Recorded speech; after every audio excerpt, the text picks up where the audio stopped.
Le grand rendez-vous européen avec Les Échos et CNews. Oui, mais j'aurais une exigence. Sur ce sujet-là, on le voit, le chemin est de longue haleine, puisque ça n'est pas le premier plan. Et malheureusement, les violences faites aux femmes n'ont pas reculé. Ce que je souhaite, c'est qu'on ne soit pas que dans les discours. C'est qu'on soit dans le concret. Et un des éléments concrets, c'est d'assurer la sécurité des femmes. Je pense notamment à ces femmes qui rentrent le soir, après avoir travaillé, souvent en ayant travaillé tard. Ça rappelle Ségolène Royal en 2007. Oui, et elle avait eu raison de le dire. Et vous voulez un policier derrière chaque femme ? Qui parfois se retrouvent dans les transports en commun en étant inquiètes, sans avoir le sentiment d'être protégées. Ce que je veux, c'est du concret.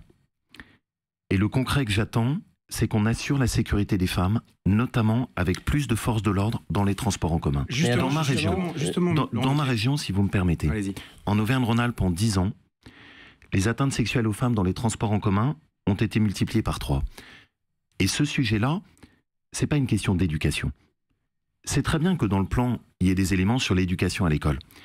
Et il y a aussi des choses très concrètes qu'il faut faire. C'est la protection des femmes. Pardonnez-moi, Laurent Wauquiez, mais justement, le plan d'Emmanuel Macron prévoit que les chauffeurs de bus puissent plus facilement s'arrêter à la demande des femmes, donc plus proches de leur domicile, qu'elles n'aient pas à marcher entre l'arrêt de bus et le domicile. C'est très concret.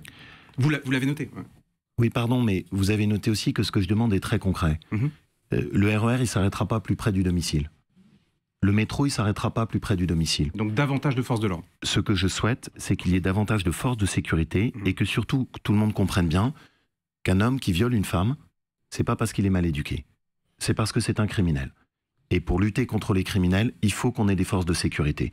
C'est là où ce que je souhaite, c'est que dans le plan, on aille vraiment jusqu'au bout des questions qui sont posées.